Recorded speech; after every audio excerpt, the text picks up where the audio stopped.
Welcome to the Team Superdad podcast. Today I'm talking to Emotional Detox, Self-Care and Being a Yoga Mummy with Sherianna Boyle. Roll theme. Welcome to Team Superdad. Real dads creating their best lives ever. More time, more money, more fun. You are not alone. You're on Team Superdad. Hey, welcome to the Team Superdad podcast. My name is Johnny Jensen, your host and the creator and founder of the Team Superdad community. Great, as always, to have you here with us. Welcome if you're a first-time listener, and welcome back if we've had you before.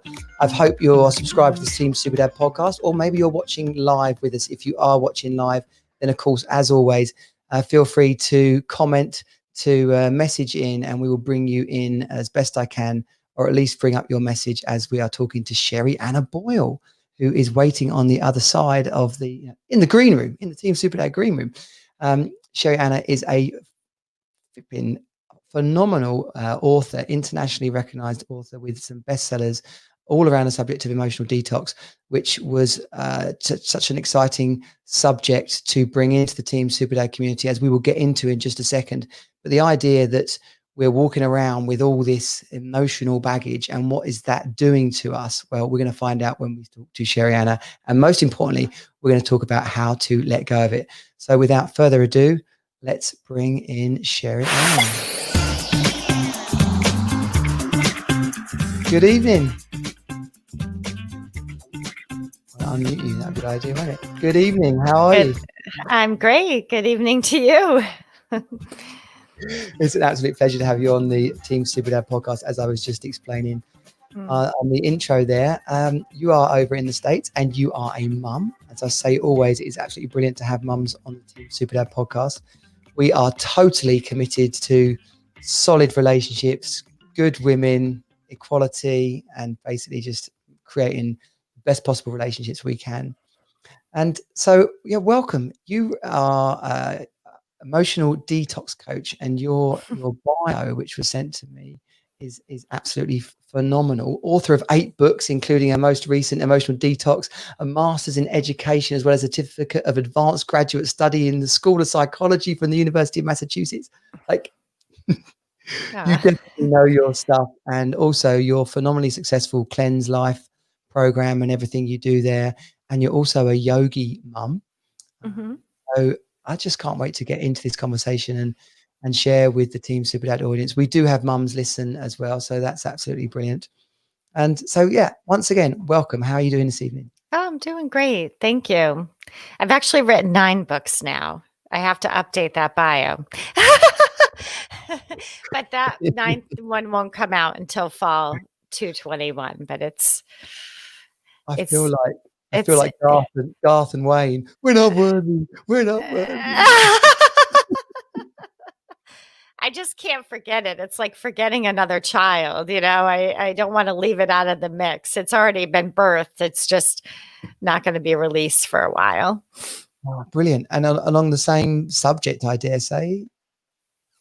All around. Oh, yeah. Yeah, it's another emotional detox book. Yes.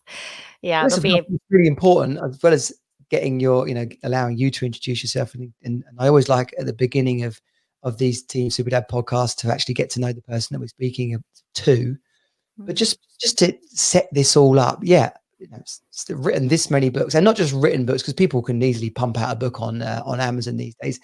These are translated into multiple languages, absolutely phenomenal bestsellers. Like, how's that happened? How's it been becoming not just an author, but a successful one of that? Well, I never intended to write a book like a lot of people. It really began with feeling a lot of anxiety, and I was leaving to become a mom. My job, I was on a leave of absence. I was pregnant. And then during that leave, I realized, oh my gosh, like now that I'm not working, I'm pretty anxious. I've got a lot of anxiety going on. So that's when I started to sort of write about, okay. And I was from the framework of when I go back to work after I have the baby, Yeah. and I go back like a lot of moms and dads do, we'll have the baby, then I'll go back to work, and then I'll figure it out from there. I really wrote the first book as kind of a guidebook to how do I want to do things differently? Because I can't go back to that and be a mom at the same time. I can't work 12-hour days and have a fraction of lunchtime, and I need to figure this out. So that's how it all came to be. And then one book kind of morphed into another book. As it does. And so Mm. your books and your program it's around cleanse, the acronym cleanse, and really it's a whole lifestyle that you're preaching to people here. Tell us, introduce us to that, because I think that's going to frame this whole conversation really. Sure. So after I wrote a book called Mantras Made Easy, and after writing Mantras Made Easy, I had an idea and it just kind of popped into my head. I like to preface it with Mantras Made Easy because when I was writing that book, I was doing several mantras a day. I had probably 3 mantras going. And if you really look into a mantra practice, it's a real commitment. It's a 3-month commitment, 180 times a day. It's about being devoted to. So I was in this place of being completely devoted. And one of my mantras, honestly, which some people might call this one an affirmation for whatever reason, was a mantra for my marriage. Okay. And I was asking to know the truth about my marriage. And I was also asking for a marriage that was spiritually, emotionally, and physically connected. So I did this practice for 90 days. So when you do that, your vibration gets very high. After I completed Mantras Made Easy, it was published by Simon and Schuster. I'm literally walking out of the gym one day, and I had just taught a yoga class. I have my mat all rolled up. I'm with my girlfriend. And I looked at her and I said, Emotional Detox. And she's like, what?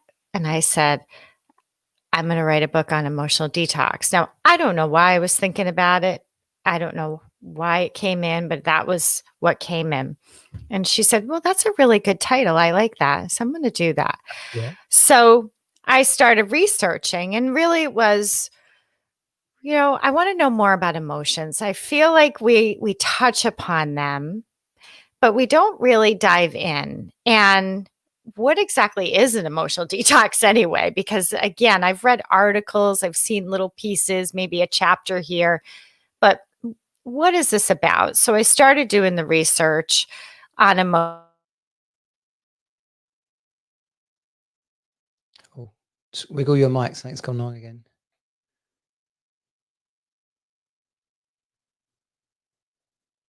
No. Okay. There it goes, you're back. I presented, can you hear me? Yeah, okay, my mic went off. I presented my research and the proposal to the publisher, and they said, "Okay, you've got something worth publishing." So I was excited, and I thought, "Okay, this is going to be really great." Lo and behold, about 6 weeks later, I got some of the most tragic news of my life, and I'm taking you back to the fact that I had been doing mantras, Yeah. and I had asked, please tell me the truth about my marriage. Well, 6 weeks later, I find out some truths about my marriage, and it really crushed me. I was really, it was such a traumatic thing at the time because it wasn't just me, it was for my family. We were all going through this.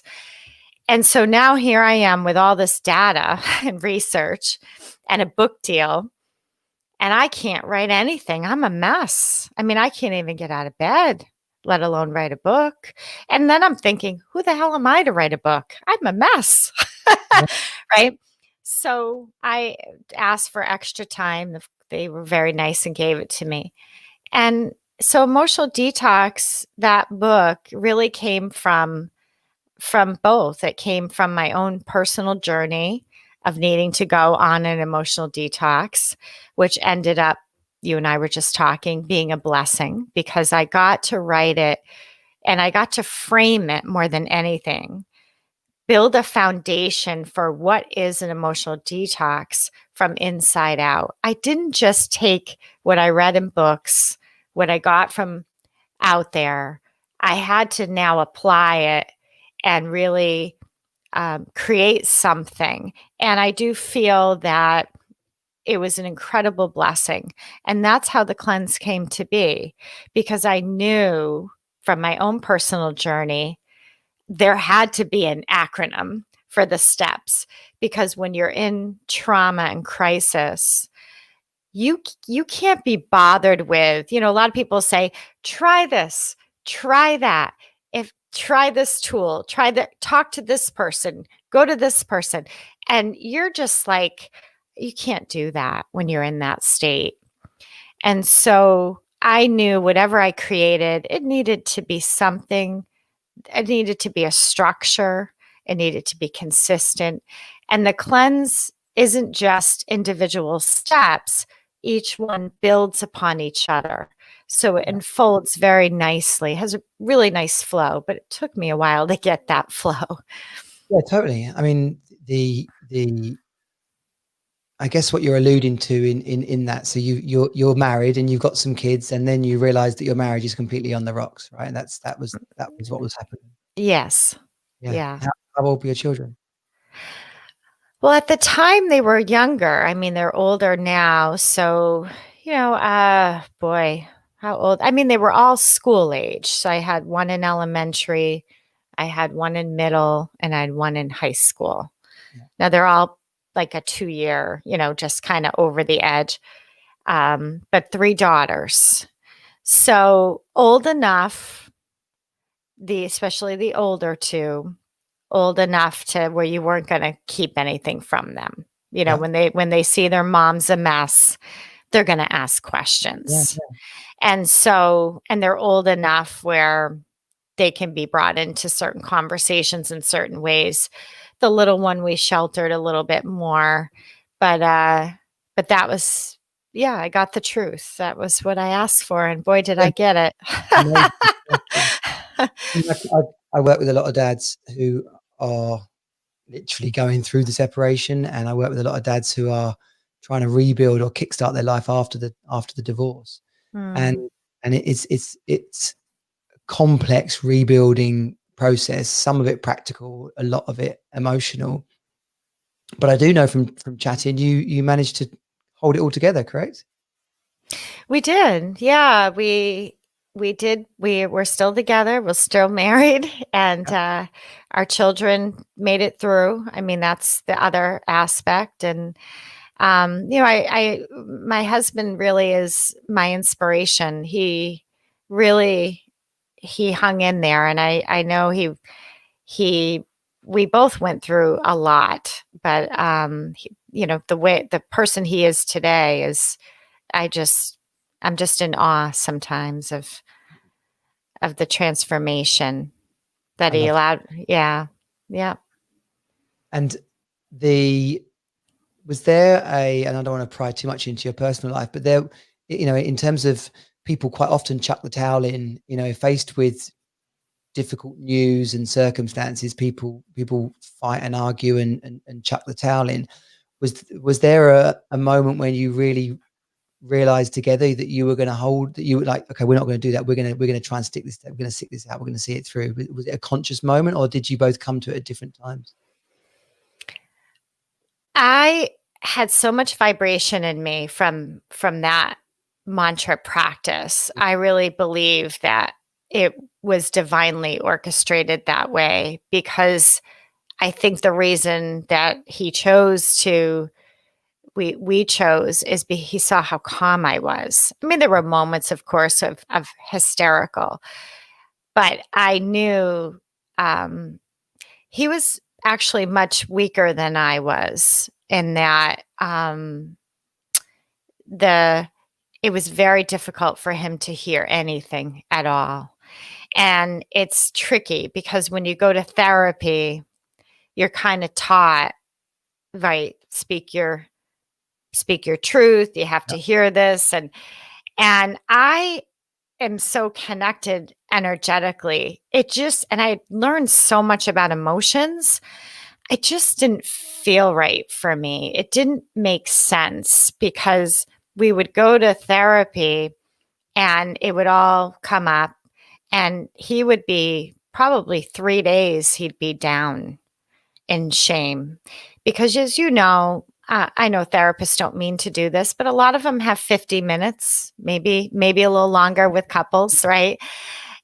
And a lot of stuff comes up and Yeah. it's very difficult. And then you have to go home and try to, okay, now you can go back to work and you can go back to being a parent. And meanwhile, all this stuff is brought up. And we did that for a while. We had a few different therapists. And I just, at one point, I'll never forget it. We were in the therapy office and the therapist got distracted and she had to go, I don't know, and look at her phone or something. And we were both just sitting quiet and not talking, and she's doing her thing. And I remember, it's clear as a bell, I heard a very strong voice in my head. And the voice said, "Don't answer the question." And she sits back down and she goes to do her thing. And I'm just thinking about this voice I just heard. And I'm going, okay, I can hear her. Now she's kind of in the background, you know, and I'm thinking, okay, I'm just going to kind of get through this. So we leave therapy and we're walking to the cars. I mean, we couldn't even be in the same car because of the emotions, not because we were fighting. It was just too tough to even be to drive away together. And so I looked at him and I said, "I'm not going back." And he said, "What? You're not going back?" I said, "I'm not going back. And if you want to go back and continue, go for it. But this is my last day." And I let him kind of make his own decision and I never went back. And what I did was I went home and I asked about the voice. Okay, I'm here. I'm going to sit down and what are you trying to tell me? Yeah. And that's when the cleanse started to channel through. And what I learned was how to tell the story without re-traumatizing yourself. Because so often we want to bring up the past. We want to get into it. And what ends up happening is you relive everything, and including the emotions that get buried and suppressed, like shame and guilt and all those ones. And it's just really very, very tough on our systems. And some people don't make it that way. And I didn't think we'd make it if we continued in that way. Yeah. And do you mean that they make it as a couple or it literally kills them? I think I saw him slipping into depression. Yeah. And I knew, as much as the trauma was due to a very deep betrayal, and I write about it in Emotional Detox, I looked at him as more from I looked at him in that moment as a human being. And I said, I am extremely, beyond hurt. But at the end of the day, we've had, at that point, 18 years together. We have a life. We've worked our asses off. We have children, right? And it's not worth throwing all of that and getting into it. And I saw him, and I have daughters, and I knew they need a father, and I can't have him go into some place, and I don't know if he could have gotten himself out. Mm-hmm. So my job, it wasn't really about the marriage. It was about, let's not go there. Let's not get so deep and dark that now I don't just lose a husband, but my children lose a father emotionally. Yeah. Wow, that's not normal. It's a beautiful thing to hear, inspiring. And the thing I love about hearing that is that there's an expression I've used many times because I heard it before and I loved it. And it says, "What one man can do, any man can do. What one woman can do, any woman can do. What one couple can do, any couple can do." Mm. And there's so much animosity in relationship breakdowns, but to be able to see past it and to see a future for yourself, a future for your children is absolutely inspiring. And so Not I everyone thinks that, by the way. I want to let your listeners know. Some people did not understand and will challenge you. yeah, Sometimes you do choose the more peaceful path, and people just want you to be angry. They want you to, because they're angry. How can somebody do that to you? They're upset, or you're their biggest fear, right? They can't imagine that happening to them. And they go into what I call so much reactivity.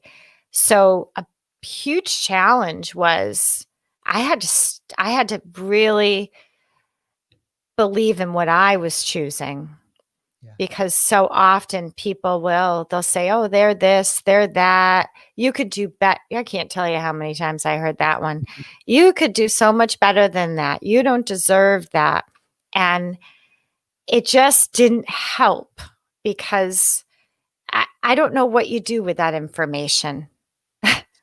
no, not at all. But I can see that both on my personal experience and working with other dads, to fix a relationship, and fix is a bad word, but, to repair a relationship, to heal a relationship, to transform a relationship and to rebuild it and to take it forward is a wonderful thing. But equally, to realize, okay, we are fundamentally different and it will be healthier for us not to be together. That's Mm. a powerful place to be as well. I do know another couple actually in Brighton who broke up and then got back together and repaired their marriage. And she said to me the same thing. No one, no one encouraged us to do this. And they've been back together now like 6 years. So everyone's like, "Oh, it's amazing what you've done." But Yeah. she said for years they had to battle family and friends saying, "You two are ridiculous trying to put this back together." Yeah, amazing. And so the essence of this is all part of the cleanse process. And it's not just for people who are having challenges in their relationship. This is Mm. a whole life experience. Tell us about the benefits of either the cleanse process or what an emotional detox even is, let alone what it can do for you. So that's a good question. So emotional detox and that's what I had to build, a foundation. What exactly does this mean? And it's based on a mindset that our emotions are not the problem. It's how we've learned to react to them. In fact, Johnny, after I've been through this, I've been cleansing for a long time now, and even after the first book, Emotional Detox, I really believe there is only one emotion, and that's love. I believe everything else is a reaction. And I had to think that way in terms of whether you choose to be in a relationship or leave a relationship. I do think it can be helpful to think in those terms, because you can get so caught up in the details that if it's not love, it's probably a reaction of some sort. So, what is a reaction? A reaction is the way we make the uncomfortable comfortable. And we've all learned to do that. How do I make what's uncomfortable or the fear of something more comfortable? And we get sort of beliefs and behaviors and mindsets, and sometimes it is pretty entrenched or even suppressed, and sometimes these behaviors even travel through families. And so when it comes to an emotional detox, it's not about clearing the emotions. I want to be clear about that.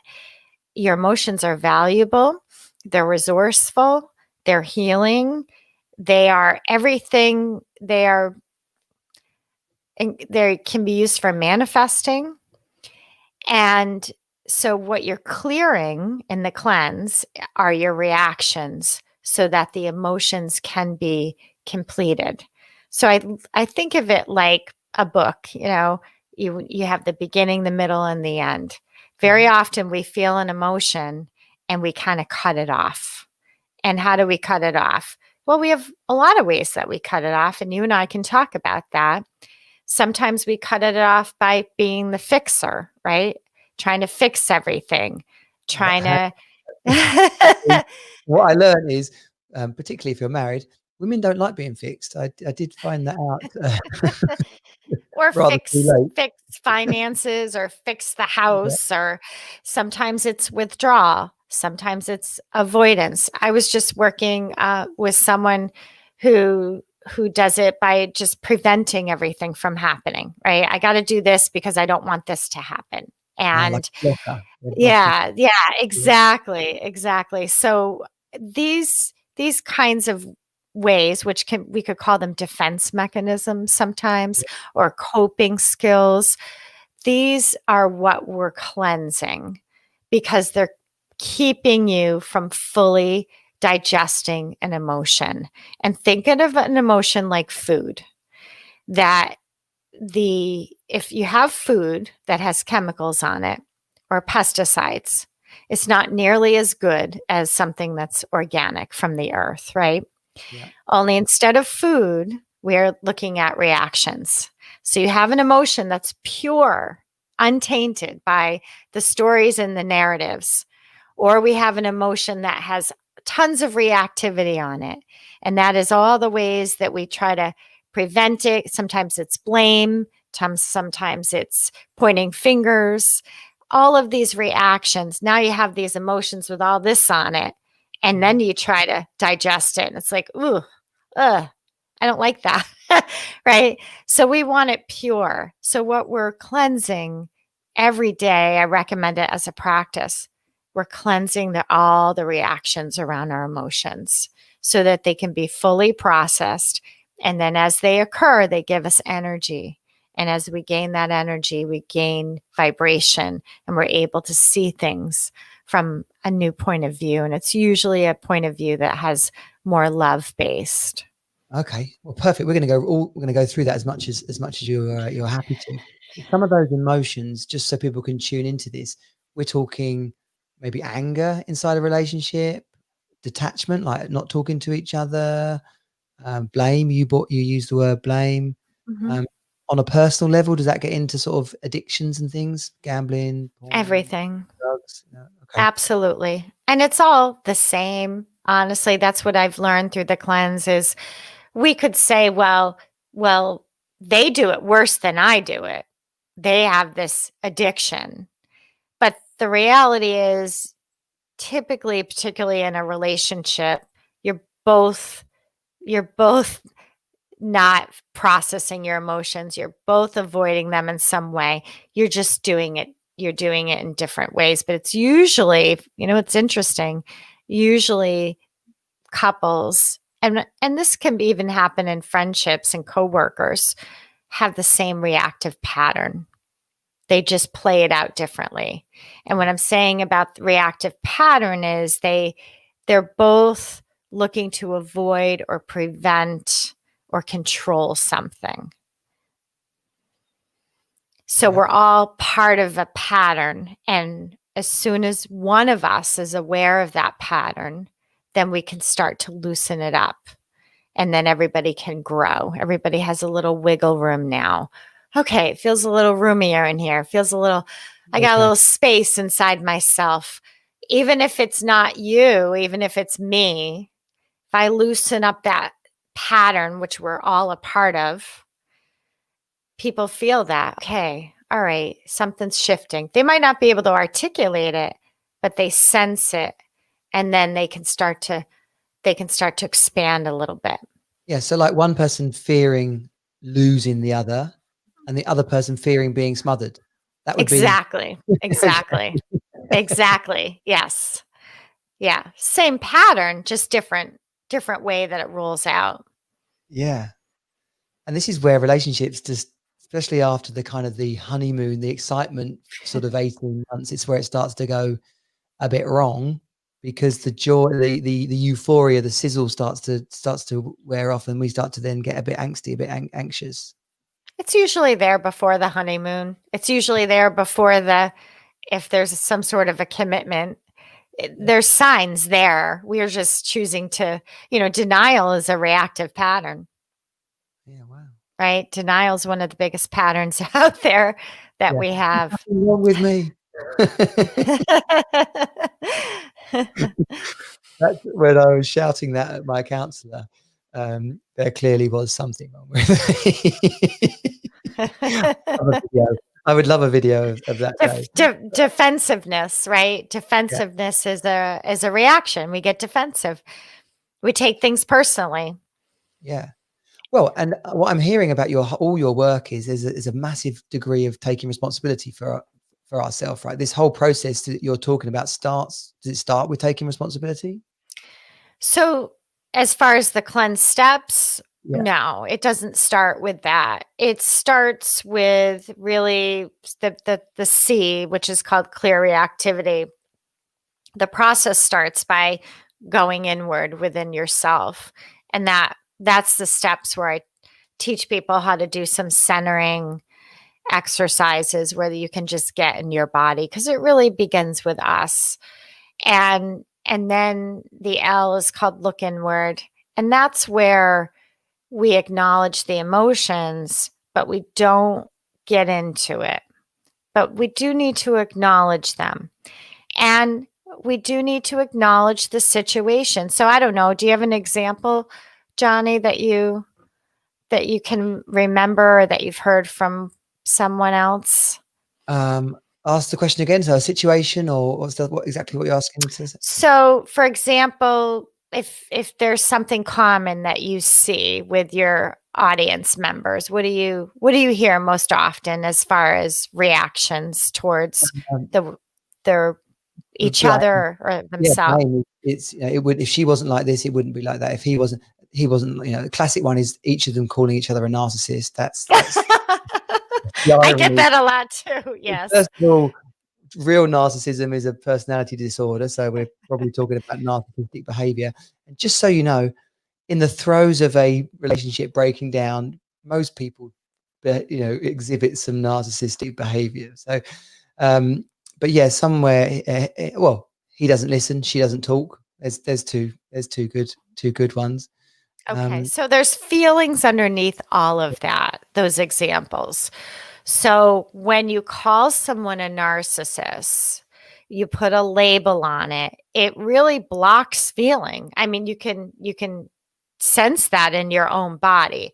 If I label you as something, it's a way that I can numb and I can put a halt to what it is that I'm feeling, because nothing will shut it down more than that, right? If somebody says, you're crazy or this or that, it could just, bam, it's done. I mean, energetically, we shut down. And so that is something, there's feeling under there. So when I call someone that name, it makes me feel. And that's the space for growth. And there's layers there, right? Yeah. So when I say he or she's a narcissist, it makes me feel probably nothing, right? Probably numb. Probably, I mean, there's not a lot there. No. And so that numbing most likely has a history to it. Yeah. So it's like a freeze. And you think of that fight, flight, or freeze response. And so that person likely has a history of freezing. And when they're frozen like that, meaning I don't feel you, I don't see you, I don't hear you, right? That's a way that they kind of keep them. There's a way to put up walls. It's a way to become sort of invisible. It's a way to go into denial. So there's feelings under there is my point. And that's what needs to be sort of uncovered. And then once we acknowledge that, then we go into the E, and that's where we add some vibration. Because that's where I saw, like, if I brought this up with my husband, he would go down and he wouldn't get back up. He couldn't do it. He just couldn't. So you have to add in vibration, and that's where the E is. Yeah. And then the A. Know Go about ahead. vibration. That's well, you can explain it probably better than I do, but it starts around the idea of our energy levels and the vibration that we're giving off, and the fact that everything around us has a vibration. Can you give probably a bit more eloquent explanation? Yeah, sure. I mean, vibration, what I mean by vibration is movement. Think of it as inner movement. So you think of the fight, flight, or freeze or fix response. There's no inner movement in the body. So what that means is energy is not moving. Your emotions are made of molecules and atoms. I mean, they're at the purest form, they're energy. And they have a physical and a non-physical anatomy to them.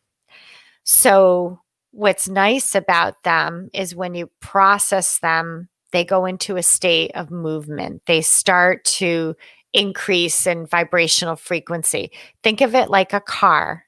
So you can have a car pass you and it can drive slow. And you'd be like, okay, I know it was a Ford. I know it was a black truck. I saw it, right? There's a certain vibration frequency of movement that you see that.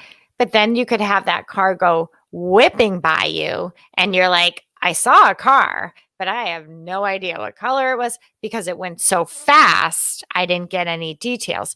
That's something that's a higher vibration. It goes faster.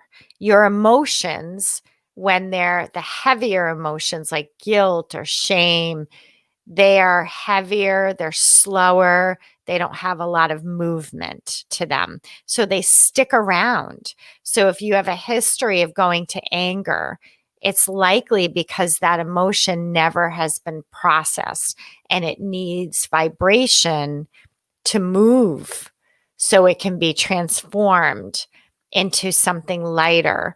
And we would identify that as something like courage, something like love, or even joy. So it raises, your emotions will raise vibration. So when it comes to the cleanse, it is important we identify how we feel. So when I call her a narcissist, or when she calls me a narcissist, right? It makes me feel. And then we breathe. Don't get into the story. Well, she does this and she always does this. It just makes me feel unworthy, angry. I mean, I imagine not good enough. Yeah, resigned. Stuck, hopeless, right? There's a lot of emotion there. So we don't want to stay down there though. So then we add vibration, which is the next step of the cleanse, which is the E called emit. Mm-hmm. And that is through the production of sound from your mouth, which is mantra. And I knew that because I had done so much work around mantras. So I absolutely knew there was going to be a mantra in the cleanse. And you said that a mantra is different than affirmation, because YouTube, there's some great channels on YouTube. I am strong. I am powerful. I am, I'm blessed. Money. That's the one I know. Anyway, money comes to me in unexpected ways. Those kind of things. So that's an affirmation, right? How does a mantra differ from an affirmation? Well, what I found is it really works in the way the way the steps follow each other. So we have to be careful that our affirmations don't just be another way that we control what we're feeling. Like a fix. Like a Band-Aid, it's prettier, it's easier. But if you just throw an affirmation on there or even a mantra, so you start to feel uncomfortable. Okay, I just got off the phone or I just got a text from my ex. I'm angry. I'm upset. Okay. I am ease. I am love. I am right. I mean, if you went into that mantra, what are you really doing? You're not allowing yourself to feel. You're suppressing the emotion, which is not in itself not Because your cool. intention is to get rid of it. It's all about intention. But if I get off that phone or get away from that text and I sit with that and I say, getting that text just now made me feel. And then I breathe into that, rattled, upset, afraid, fearful, scared. Then we've got some authenticity there. Then we pour on the mantra, which I give a suggestion for that. So it's very different. That mantra becomes something I'm connecting to rather than something that I'm just using in the moment to make myself feel better. There's a connection to this vibration because we are vibration. And then after the mantra, the E, we go into the A, and that's when we begin to visualize because so much of our triggers are on visual memory. We don't just think things, we actually replay visually. And sometimes we do that with predicting. Okay, great. So now they're going to do this. And I see it in my mind. Now they're going to say this. Now they're probably going to show up at my house and cause a problem or a scene. Sometimes I can see it. So the next is A, which is you visualize. So if I'm not calling someone a name, right, which in some ways is a little bit of an attack, right? Let's face it. We might attack someone, their character, and that's our way of trying to prevent ourselves from feeling. It's a protection. If I attack you hard enough, you'll stop or you'll get away from me. If I attack you, right, you'll go down. So we have to clear that attack.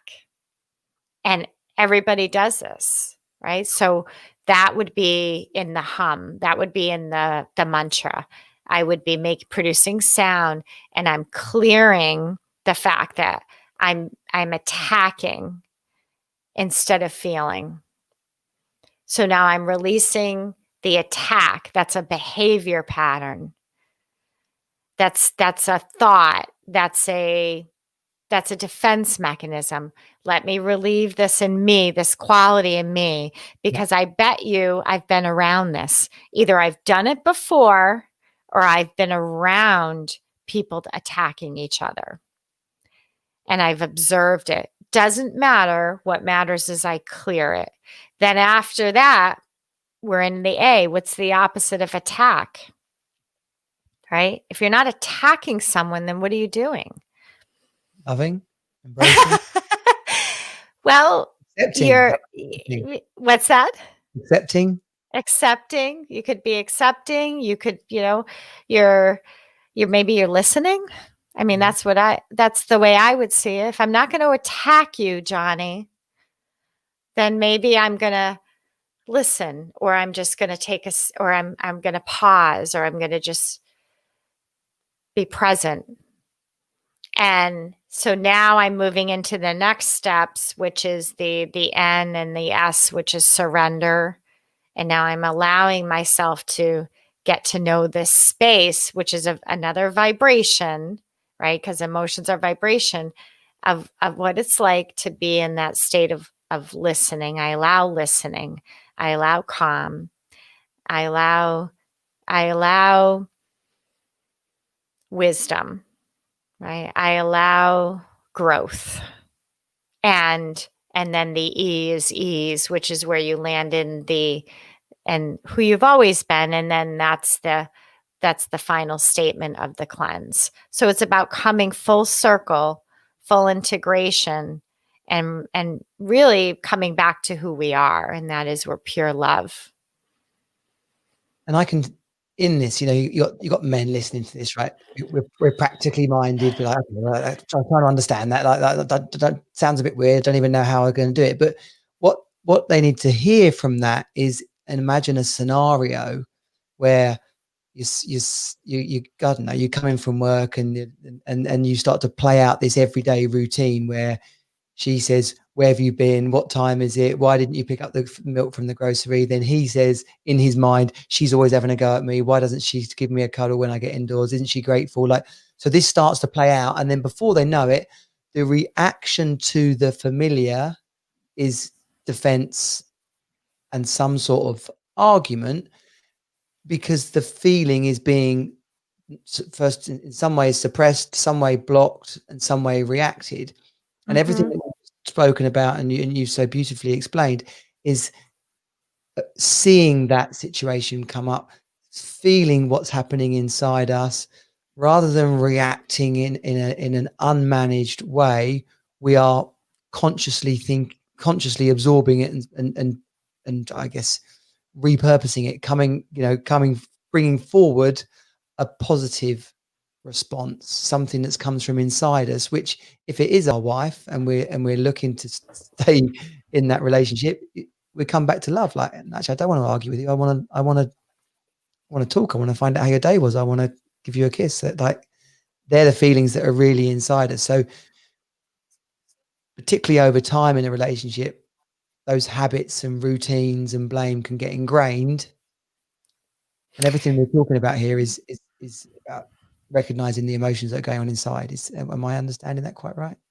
Yeah, definitely. I think what you're definitely understanding is, I know everybody wants tools, give me a fix, tell me what to do, give a practical tip, and I could certainly do that. But what I've learned in this journey is the most important part is just to be aware of what it is that you are cleansing. So typically what we're talking about is a trigger. And in that case, that person's triggered before they even get to their wife.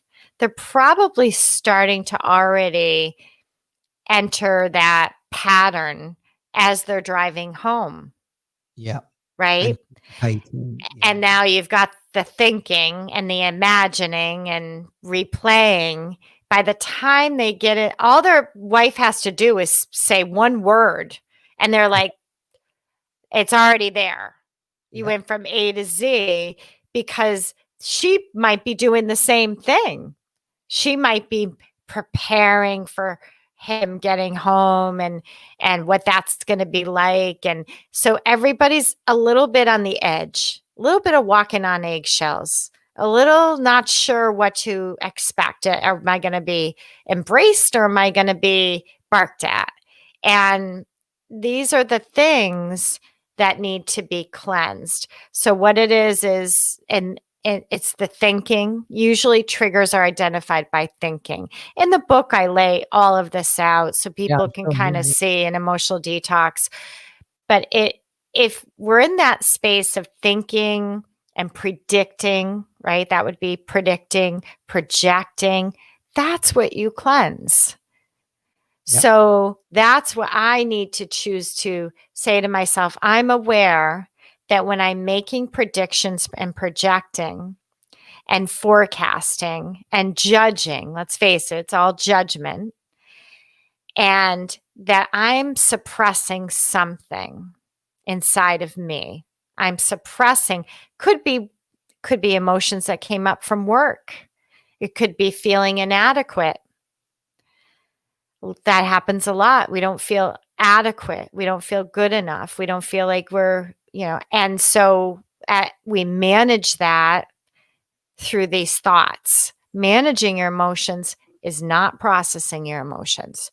So then we would cleanse, go through the process of predicting and controlling and judging, and that would be what you would, when I am driving home from work or entering the house, I feel, could be nervous, could be worried, anxiety. Go ahead. So the thing for people to catch themselves on that drive home is to consciously be aware that that's happening and put a different practice in place. So then they're driving home and they're then mantra, so practically speaking, what's someone doing when they're driving? Because I'm sure people can relate to this very Sure. quickly, right? So you're sat in the car, there's a bit of traffic, you're wondering, should I go, is there a quicker way? She's going to be annoyed. Like, so just start to recognize, okay, those thoughts are coming. What's that let's just imagine it in a traditional sense. Okay. In the So car, the hands up. best case scenario is they're not doing this in the car. Okay. No, Okay. for just for the fact that they're new to the cleanse. Maybe it's the car's off. Maybe they're parked. Okay. Get in their car. Just before they get home, they could wait up the street and be like, Yeah. they're constantly thinking, Yeah. I'm not going to go in and it's going to be another ding dong when I get Right. in. I'm going to So do something positive here. the best thing for triggers is we don't actually cleanse in the heat of the moment. Yeah. The best time is to carve out maybe 5 to 10 minutes a day where you sit down. I do it first thing in the morning. Someone might do it before bed. And you just go through these steps and you do it as a way to process what you're feeling. That would be the best case, because I really don't feel like anything in the heat of the moment really works very well, to be honest with you. I would have a practice. Yeah. This is a daily practice. Yeah. And then once they get enough vibration, the next step is, so let's say they have a practice and they sit down and say, okay, I know this is weighing on my mind. I know this comes up for me a lot. I get anxiety when I come home, right? I'm anxious. Yeah. So they sit down. You don't have to have it. You don't have to have it be happening. And they say to themselves, they go through a centering exercise. That's the C, the clear reactivity. They're in their body, they're present in their body. And that's when you say to yourself, when, entering the house makes me feel. And when I know I'm going to, and when I know I'm showing up late, it makes me feel. Or when I feel, and that's where you're going to start to explore, how does it feel walking into the house? And that's makes me feel, you're going to observe, you're going to inhale, you're going to exhale. There's probably some nerves there, right? There's probably some anxiety there. Then you're going to add the vibration. Remember, you're doing this in a private time, acknowledging that this is a thing. Then you're going to add your mantra. Now you have more vibration and awareness. Okay. And then you're going to visualize calm, because that's really the opposite of anxiety, right? Is to feel calm, right? And present. And then you're going to move through the steps and you're going to allow that space and go.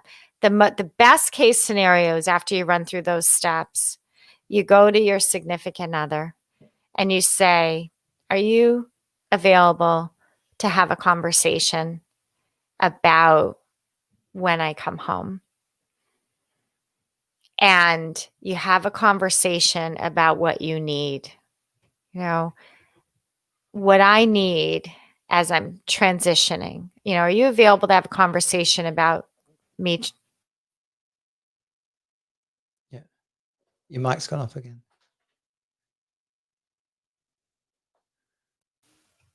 No, can't Can you hear me now? No. Okay. What I need is, are you open and willing to let me have that drive home without any phone calls, texts, whatever it is that you need? You have to really know what you need first. What do I need on that ride home? What do I need? Do I just need space? Do I need that half-hour commute to just be silence? Do I need to be able to sit in my car for 10 minutes before I walk in the house? Do I need, what is it you need? Yeah. But that can only come, those conversations, from a space of calm. Now, if you're divorced, what do you need when you pick up the kids? When I pick up the kids from your house, what I need from you is, right? But it's got to come from that space of calm. Calm. Love. Calm. And you're going to get that from processing your feelings, because when you process your feelings, you get calm, you feel grounded, If everything feels safe. When you feel safe inside, people around you are going to feel that safety and their behavior is going to change. If they feel threatened by you, if they feel like they're picking up on, he acts like he's all calm, but he's not calm. If they don't feel it, they're not going to go for it. We have to feel safe. And then eventually people are going to say, wow, he's changed. She's changed a little bit. Okay, maybe I can kind of back off when he picks up the kids. Maybe I can be a little bit more gentle and receptive and cordial, right? Yeah. It's a process. But so the point to answer your question is, I would rather somebody do that privately. If this is something that's coming up a lot, sit in a quiet spot, have a cup of coffee with you, get a drink of water. It doesn't have to be perfect. And just let yourself process what's coming up in that situation emotionally. And the thing about any kind of practice like this is it's so healthy to do it, but it is a conscious step. And the irony or the weirdness of these kind of conversations is that we do the exact obvious subconsciously. So we'll ride roughshod over our life through unkempt emotions and responses.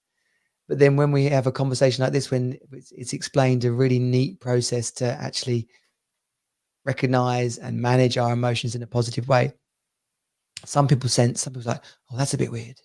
like I don't, why they'll think I'm crazy if I go and do something like that. But no, the world has changed massively. The fact that we're having this conversation, how popular yoga and personal development and all these subjects are, whether it be on the bookshelves or video plays on YouTube, this is consciously taking positive steps to manage ourselves and our lives in a way that we can have the outcomes that we want, whether it's love, whether it's success, whether it's relationship with our children, whether it's enjoyment of our work.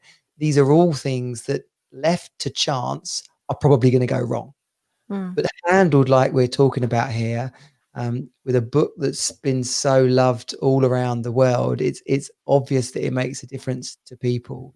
And I really encourage people to go and get the book, to check you out, to make this part of their personal life as well as their relationships together, divorced, kids, work. This is about self-awareness and managing ourselves in an effective manner. Yeah, thank you very much for that. And I have to come back next fall with the new book because I did write 135 self-guided emotional detoxes in that book. So they'll be able to literally open it up and say, okay, take me through a detox. Okay, brilliant. Yeah. So we'll have to have me back. But for now, this book is Emotional Detox will give them it really just shifts the way you approach things and it gives you a practice. And then Emotional Detox for Anxiety, if people are looking for the step-by-step, it's in that book. Emotional Detox for Anxiety is the most current one, actually.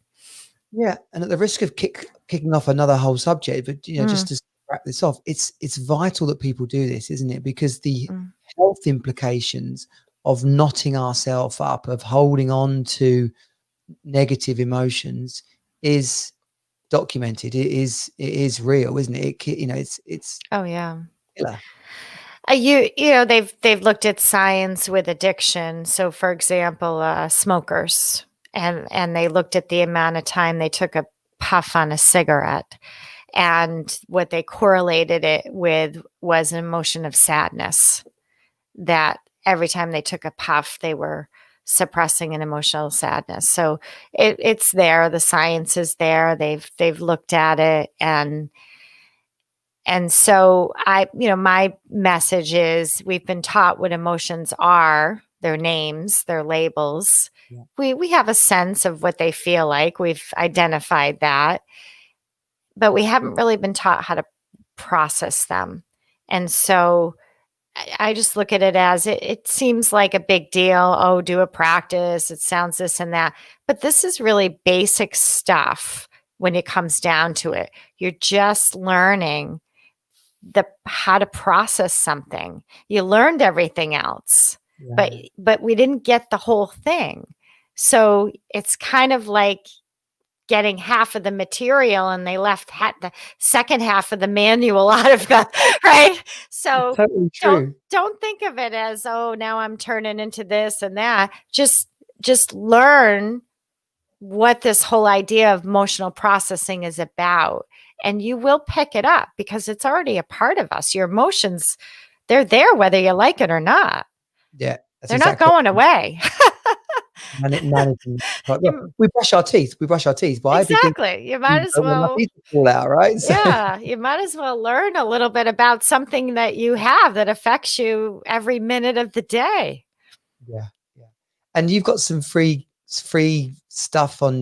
We'll put it in the show notes anyway. But Sure. there's people can come and you've got a free audio that people can Mhm. enjoy and use. Is that correct? Yes, it's called Calm Your Mind, and it's like a 10-minute meditation that I lead them through that Brilliant. they can grab. Sure. Yeah. I've adopted meditation into my life over the last few years and journaling, and it is an incredibly positive outpouring and a support.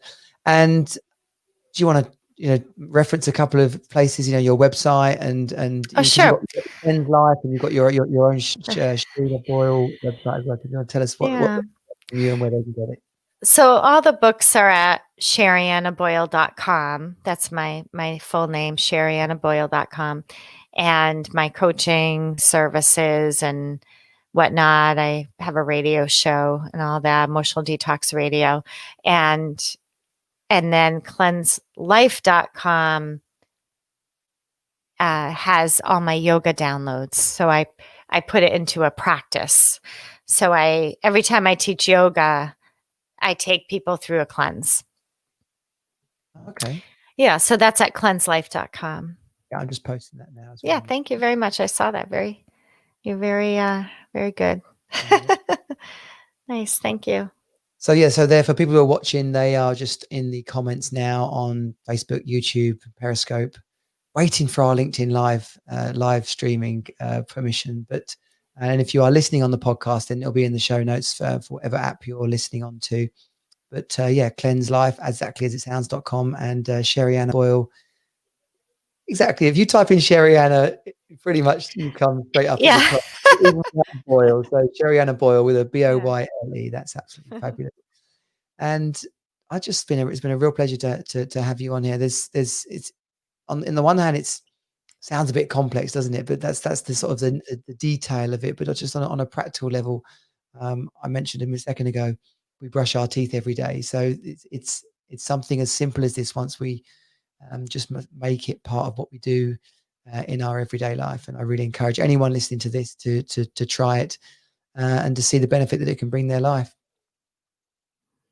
Thank you very much. Yeah, you're really welcome. Hold tight. I'll say goodbye to you on the other side. Team Superdad, friends, family members all around the world. It's been great to have you here on the Team Superdad Live. Make sure you subscribe. Give us a review over on Apple Podcasts if you're listening there. And apart from that, make sure you come on over to teamsuperdad.com and take part in everything that Team Superdad has to offer. Team Superdad out. Bye.